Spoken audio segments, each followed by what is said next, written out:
トヨタイムズの富川裕太です。この5月に始まりましたモビリティに関する経済番組トヨタイムズビジネス。今回は緊急特別番組という形でお伝えいたします。と言いますのも、今日はですね2025年の5月20日です。今朝の新聞を見てみますと、読売新聞と日刊自動車新聞にこんな記事が載っていたんですね。ちょっとこちらの詳しく書いてあります日刊自動車新聞の、中身読ませていただきますね。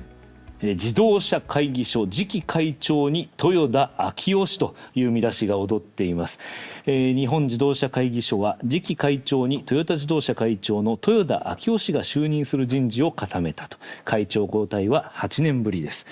豊田氏は2009年から14年にわたりトヨタの社長を務め、リーマンショック後の経営立て直しや地域商品を軸にした経営で同社を世界一の自動車メーカーの地位にまで押し上げた。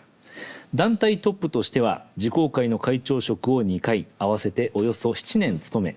特にコロナ禍では自動車産業が日本経済復興の牽引役となるべく情報発信を続けてきた。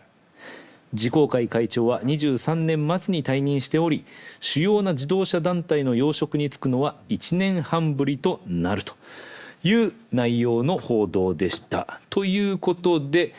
急遽ですねこちらに自動車会議所の専務理事でいらっしゃいます島崎豊さんにお越しいただきました。島崎さん、急遽すみません、よろしくお願いします。よろしくお願いします。島崎さんはトヨタ自動車の障害広報本部に所属されているということもありまして、こうやって急遽無理を言ってお呼びして来ていただいたということになりますね。はい飛んでまいりました。すいません、ありがとうございます。こういうね長官が出たわけですけれども、まず思ったのは自動車団体のトップになるのが1年半ぶりと記事に書いてありましたけれども、自公会の会長を豊田章男会長は務めていました。それが自動車会議所の会長にというニュースではあるんですけれども、この自動車会議所と自公会、何が違うんですか？はい、自動車工業会は自動車メーカー、はい、14社の団体であるんですけれども、この日本自動車会議所は、その自公会も会員団体のお一つということで、すごいなんかいっぱい書いてありますけど、範囲がものすごい広いんですね。はい、生産で言いますと今お話あった自公会、あるいは部品工業会、それから右に転じて販売整備の方でいきますと、自動車販売店を束ねている自販連さん、あるいは軽自動車の集まりであります全経連さん、そして、外国車お扱いの輸入組合といったところから中古車等々、そして左の方に転じますと、バストラックタクシーといったいわゆる車両を使う運行業者の方たちですね。そして右の方には21都府県に実は自動車会議所というのがございまして、そちらの方々、そして最後がこの下の部分でも関連分野というところで、例えば損害保険協会さん、石油連盟さん、あるいは最近ですとJAF さんですね。そしてまたモータースポーツのプロモーターであります3つの団体、などがですね、会員であられます。会員であります、いわゆる自動車の総合団体という位置づけでございます。じゃあまさに生産分野、販売整備分野、全国の自動会議所、運輸交通分野、自動車関連分野、こういうのが集まって全部で日本自動車会議所が構成されている。企業会員って言っても名だたる企業の皆さんがね、加えましていわゆる自動車関連のメーカーさん、あるいは部品、メーカーさん等々にですね、会員になっていただいている総合団体でございます。こういうものすごい幅広い自動車業界のメンバーで何を目的としてどんな活動をされてるんですか？やはりこれだけ業界横断的な組織でありますので、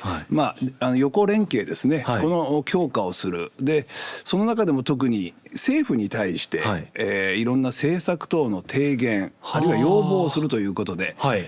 一番やっぱり大きなテーマは税制ですね。前回トヨタイムズビジネスでも自動車税とはってやったんですけど、本当に複雑ですし、あっという間にガソリン価格が上がっていたりとか、二重課税じゃないかって言われたりとか、本当にいろんな税金がユーザーに負担がかかっている状態ですよね。はい、ちょっと歴史調べてみますと、はい、もう本当にこの自動車会議所は実はこの税制との何て言いますか、戦いというか、今この瞬間9種類で9兆円もの、税が、自動車関連の税収入としてあるんですけれども、こちらに関して言いますと、当然ユーザーの方にとって非常に大きな負担になってますので、これを少しでも軽減してほしい、簡素化してほしいということを要望しております。ですから新聞にあるように、もうそういったリーダーシップ、情報発信力、手腕のある人がやっぱり会長になるとすごくユーザーのためになると。もう会議所とすればそう思いますですね。なるほど。政治との政策提言みたいなものも非常に重要になってくるということなんですね。これでまたしかも EV の普及が進んでくると、今までのガソリン税っていった取っていたところから取れなくなるから、新しい仕組みを作らなきゃいけないとか、税制に関しても今まさに転換期にあるわけですから、政治としても非常に重要な、まさにそう思います。自動車産業は何といっても日本の基幹産業でありますし、関連している方が全国で550万人と言われておりますので、やはりこの自動車産業が元気になるというのが日本の元気につながるのかなと、こう思っています。確かに自動車族ですか、自動車連、なんか政治家で自動車に関わってくる人たちって結構その委員会開いてたりとか話し合いやってる、僕政治の取材してる時にありましたね。与党自民党さんの中に自動車議員連盟、通称自動車議連という団体がございまして、こちらがおそらく議連の中で最大規模、現在約200名の国会議員の方がその議連に所属されておりまして、非常に私どもにとっても頼りになる存在でありますね。そもそもこの自動車会議所っていうのはいつどうやってできたんですか？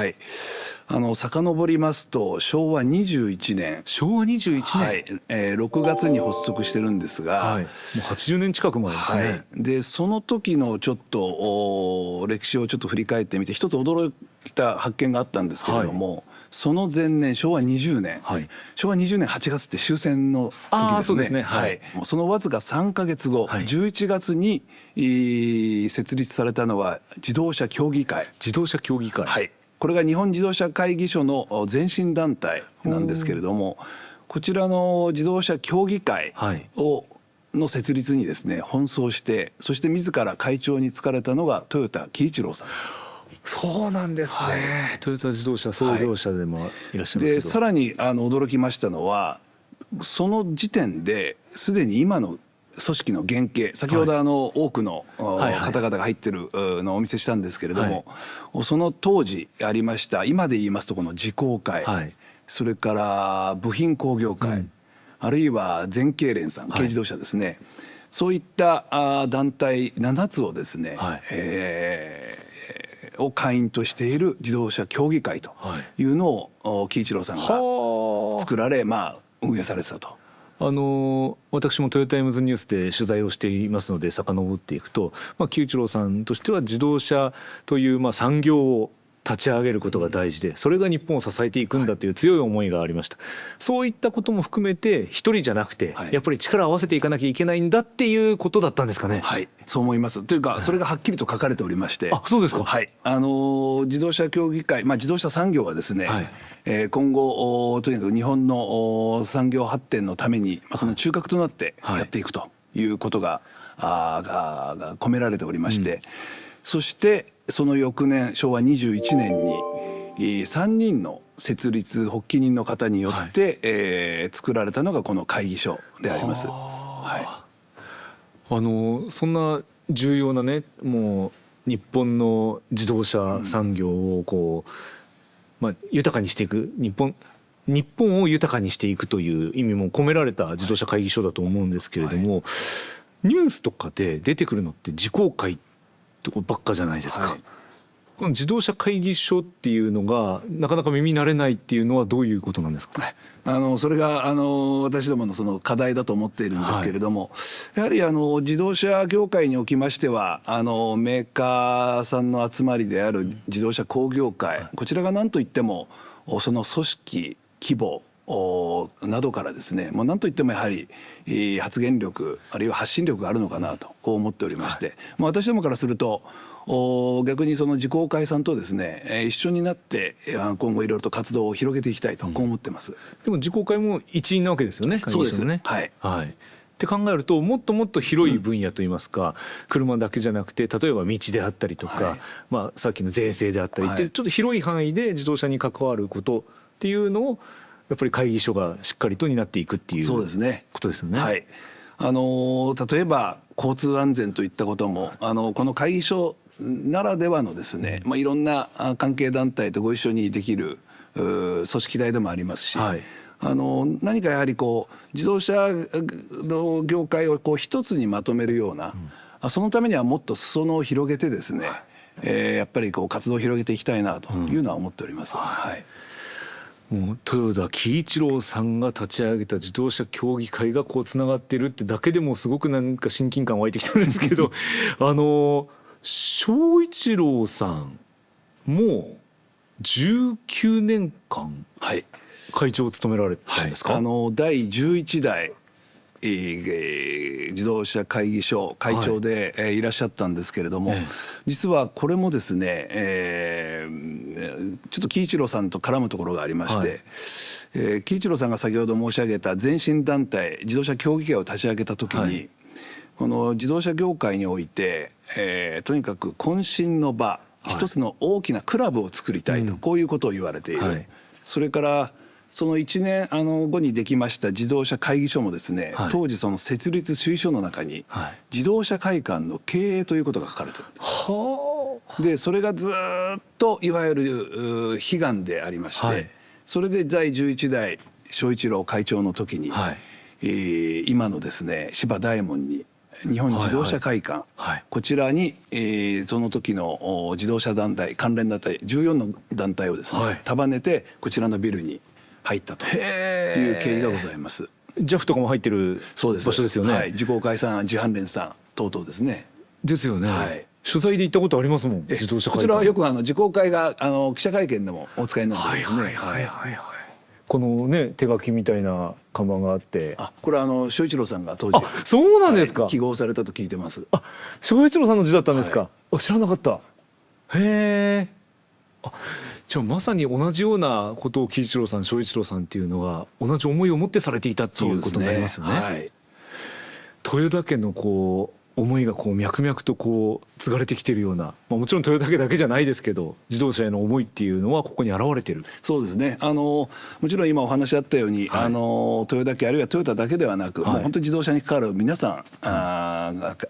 個別の会社あるいは団体皆さんの思いがこもってると思うんですけれども、でも言われる通りちょっと歴史を遡るとそういう、事実があるというのは、今回発見でした。面白い。島崎さんは就任されたのは去年の6月に専務理事に就任されて、その時に秋夫さんとはお話はされたんですか？トヨタ自動車からこちら会議所の専務理事ということで、兼任で拝命した時にですね、言われたのがやっぱりこの原点を調べてみたらどうだと、先ほど話しましたような設立の経緯とかあるいはその後の歴史ですね。でそれは私にとってもこの会議所の仕事を引き受けるにあたってあるいは今毎日やるにあたって非常に、助かってます。急遽お呼びして急遽質問でアドリブでしているのにものすごい詳しくお答えになるなと思ったら秋夫さんにそもそも調べとけってアドバイスを受けて調べてたから答えられたんですね。そうですね。なかなか当時の文献もないもんですから、私はそんな勉強するタイプではないんですけど国立図書館までちょっと行ってやっぱりあそこが日本で一番文献揃ってるということで、そこでかなりいろんなものが見つかったというのもありましたですね。その時に秋夫さんの自動車会議所に対する思いみたいなのは聞いてないですか？会議所に関してはもちろん、お父様あるいはその先ほど申し上げたように、おじい様まで、関わってるということはご本人もやっぱり何か思いとしてはあったかと思います。はい、っていうのを踏まえた上でやっぱりね、私これは聞いとかなきゃいけないです。これです。自動車会議所次期会長に豊田章男氏ハテナがついていませんということは、この報道は間違いないですか？日本自動車会議所の役員人事は、会員皆様がお集まりいただく総会で決まることになっておりまして、総会は来月10日6月10日予定しております。6月10日、もうちょっと先ですね。そうですね。じゃあもうとにかく6月10日注目して見てくれ。そこで役員人事が決まるということであります。わかりました。もうこれ以上は掘っても口を割ってくれなそうなので口を割るって言ったらなんか知ってるみたい。でも知ってることは知ってるんですよね。言えないだけで何か。6月10日に役員人事決まる。わかりました。急遽島崎さんにお越しいただきました。今日はありがとうございました。どうもありがとうございました。